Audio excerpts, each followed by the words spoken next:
Selamat pagi, siang, sore, dan malam, kapanpun rekan-rekan dan Mbak Suci menonton video ini. Pada kesempatan kali ini, kami dari kelompok 2 akan mempresentasikan hasil tugas kami terkait tentang materi attitudes dalam jangkauan komunikasi persuasif. Sebelumnya, saya ingin memperkenalkan anggota kelompok kami. Yang pertama yaitu ada Asya Abia Zahri, kemudian ada Albertus Olaf, dan saya sendiri, Claudia Tari Apabatansa. Selanjutnya, kami akan memulai presentasi ini dan akan langsung dipaparkan oleh rekan saya, Asya Abia. Disilakan. Baik, terima kasih Tari. Sebelumnya saya akan menjelaskan tentang yang pertama ini adalah latar belakang. Makalah yang kami buat ini akan membahas tentang attitude dalam jangkauan komunikasi persuasif. Makalah ini juga akan membahas tentang tindakan persuasif dari TNI atau Polri guna mencegah masyarakat menjadi simpatisan teroris di Poso, Sulawesi Tengah. Makalah yang kami buat ini akan membahas tentang perubahan sikap dari adanya persuasi yang dilakukan oleh TNI Polri ini. Boleh dilanjut?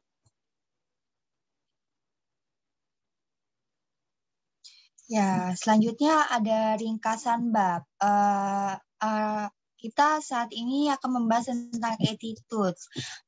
Terdapat beberapa karakteristik attitude seperti yang pertama, attitude dipelajari, yang kedua, attitude bersifat global, emosional, dan menghasilkan evaluasi. Dan yang ketiga itu adalah attitude mempengaruhi pikiran dan tindakan seseorang. Dalam tujuan adanya komunikasi persuasif, pada keterkaitan dengan attitude adalah upaya yang dilakukan komunikator dalam melakukan persuasi atau pendekatan secara halus kepada komunikan, diharapkan hasilnya dapat mengubah sikap atau perilaku komunikan yang pengaruhi tersebut. Lalu ada komponen attitude, yakni pengetahuan individu, emosional atau perasaan individu terhadap informasi persuasif yang disampaikan. Lalu ada konatif, yaitu kecenderungan bagaimana individual atau kelompok mengambil tindakan. Selanjutnya yaitu adapun strategi komunikator dalam perubahan sikap seperti merubah fungsi dasar motivasi komunikan, memecahkan permasalahan antara sikap yang bertentangan, dan merubah kepercayaan komunikan. Boleh di next?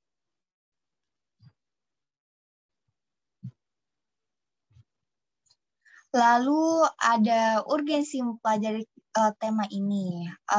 Pada intinya, dengan mempelajari attitude change atau perubahan sikap dalam tujuan komunikasi persuasi ini bisa memahami beberapa komponen mengenai sikap individu sebelum melakukan tindakan persuasif. Segalanya harus diperhitungkan dengan matang, dengan harapan depan persuasif bisa tepat sasaran kepada komunikan. Pada intinya tujuan dan manfaat dengan mempelajari attitude ini bagaimana kita sebagai persuader melakukan perhitungan dengan baik agar bisa tepat sasaran. Lalu diketahui bahwa attitude adalah variabel yang tidak dapat diobservasi secara langsung sehingga bergantung dengan respon dari komunikasi yang dapat diukur. Selanjutnya akan dibahas oleh teman saya yaitu Albertus Olaf. Kepadanya. Baik, poin berikutnya mengenai tinjauan konseptual dan teoritis. Yang poin pertama, pengertian komunikasi. Komunikasi adalah suatu proses di mana seorang komunikator menyampaikan stimulus dalam bentuk kata-kata dengan tujuan mengubah atau membentuk perilaku orang lain atau halayak. Itu menurut Effendi. Lalu poin yang kedua, pengertian komunikasi persuasif, yakni proses dan kegiatan yang melibatkan komunikator dan komunikan dalam menyampaikan pesan yang memiliki makna dengan bertujuan dalam mengubah dan membentuk perilaku orang lain. Sedangkan persuasi sendiri berasal dari bahasa Latin yang berarti membujuk, merayu, meyakinkan, mengajak, dan lain sebagainya. Lalu selanjutnya pengertian tentang attitudes. Attitudes atau sikap adalah evaluasi menyeluruh seseorang tentang dirinya, orang lain, objek, dan isu. Evaluasi menyeluruh ini tergantung dari variasi behavior atau perilaku, afektif, dan pengalaman kognitif, serta mampu untuk mempengaruhi behavior, afektif, dan pengalaman kognitif lainnya. Yang keempat, pengertian mengenai apa itu terorisme. Terorisme yakni kegiatan atau tindakan kekerasan yang berupa ancaman, baik secara verbal maupun nonverbal kepada seseorang dengan bertujuan memberi rasa takut kepada korban. Kerugian dari terorisme ini bisa saja berupa materi dan kerusakan. Lalu kita membahas tentang social judgment theory. Social judgment theory adalah teori ini membahas tentang perubahan sikap terhadap suatu isu dari proses pertimbangan terhadap isu yang dihadapi dan juga membahas tentang penilaian seseorang terhadap pesan yang didapat dan memilahnya. Teori ini diperkuat dengan adanya faktor yang mempengaruhi penilaian, seperti persepsi dan juga pemahaman tentang suatu hal. Baik, berikutnya akan disampaikan oleh teman saya, Tari.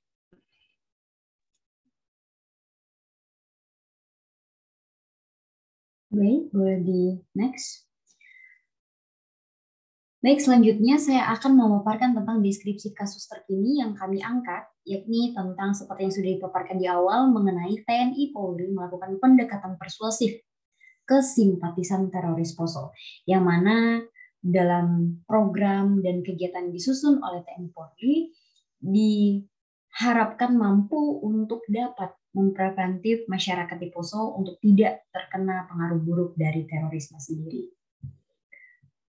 Untuk itu, selanjutnya, sebagai upaya preventif, TNI Polri guna mencegah masyarakat agar tidak menjadi simpatisan teroris yang sedang marak berasal dari daerah Poso, Sulawesi Tengah, melakukan salah satu upaya persuasif yang dilakukan melalui aktivitas peduli dan berbagi pada daerah Poso dan Kabupaten Parigi Motong Parimu beserta aparat teritorial Tentara Indonesia dan juga Polisi Republik Indonesia menjadi momentum yang sangat sempurna untuk merekatkan semangat kebersamaan.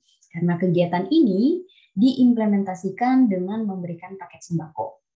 Mengingat sebagian daerah yang sulit dijangkau transportasi, paket donasi pada daerah tadi diantar eksklusif ke tempat tinggal masyarakat menggunakan cara door-to-door. Sang personel Koops Gapsus Tricakti beserta aparat teritorial setempat. Pada kasus ini, kita mengetahui bahwa tindakan persuasif mutlak dilakukan oleh instansi TNI Polri.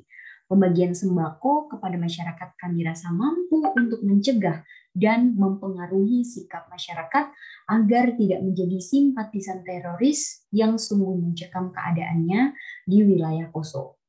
Selanjutnya, saya akan membahas tentang analisis kasus, yang mana terdapat 3 komponen di dalamnya, yakni yang pertama komponen kognitif, afektif, dan konatif.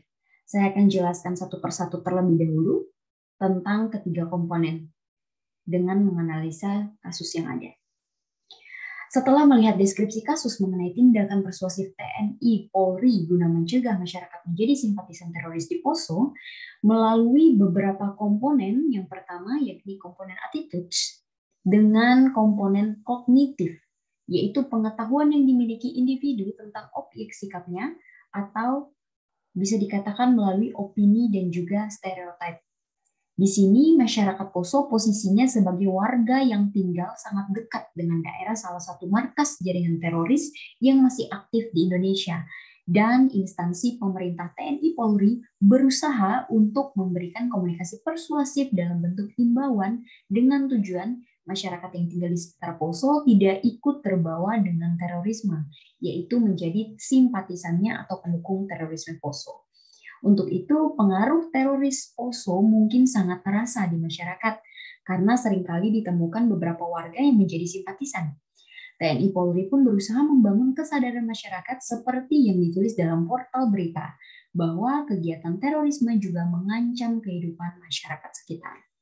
Kemudian yang selanjutnya terdapat komponen afektif, yang diartikan sebagai perlibatan perasaan atau emosi, yang mana di sini TNI Polri dalam rangka melakukan proses afektif kepada masyarakat Poso berusaha untuk menyentuh dan melibatkan perasaan, bahkan memberikan reward di dalamnya. Di dalam kegiatan tersebut, instansi pemerintah itu membuat program yang dinamakan Peduli dan Berbagi, di mana kegiatan tersebut berisikan pembagian sembako kebutuhan sehari-hari bagi masyarakat.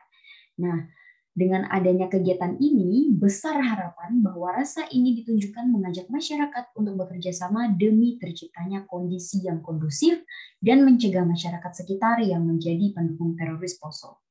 Selanjutnya komponen yang terakhir yakni komponen konatif, yaitu kecenderungan bertindak seseorang berkaitan dengan objek sikapnya.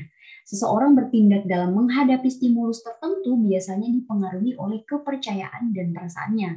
Maka itu tadi kita sudah singgung juga di awal, TNI Polri ini melakukan kegiatan berupa penyuluhan maupun kegiatan peduli dan berbagi ini tadi guna untuk mencari ataupun mencari perhatian atau bisa dikatakan mempersuasi masyarakat. Nah, instansi pemerintah yang diwakili TNI Polri setelah mengupayakan kegiatan persuasi dalam bentuk imbauan pada program tadi, berharap masyarakat mulai bisa percaya sehingga akhirnya mengarahkan dan menunjukkan intensitas sikap yang positif, yaitu berpihak kepada pemerintah untuk tidak menjadi simpatisan teroris yang ada di Poso. Baik, selanjutnya akan dipaparkan oleh rekan saya kembali, Asya Abia, disilakan.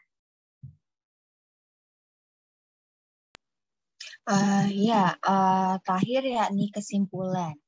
Dari hasil analisis kami, masyarakat Poso posisinya sebagai warga yang tinggal sangat dekat dengan daerah salah satu markas jaringan teroris yang masih aktif di Indonesia, dan instansi pemerintah TNI Polri berusaha untuk memberikan komunikasi persuasif dalam bentuk imbauan dengan tujuan masyarakat yang tinggal di sekitar Poso tidak ikut terbawa dengan terorisme, yaitu dengan menjadi simpatisannya atau pendukung teroris Poso. Ada sikap penerimaan juga dipengaruhi oleh perubahan sikap masyarakat terhadap persuasi dengan mempertimbangkan terhadap persoalan yang ada. Hal ini juga dibahas dalam teori penilaian sosial yang dibahas. Baik, sekian presentasi hasil kerja kelompok kami. Kami mohon maaf apabila ada kekurangan atau kata-kata yang kurang berkenan di hati. Kami ucapkan terima kasih dan sampai jumpa.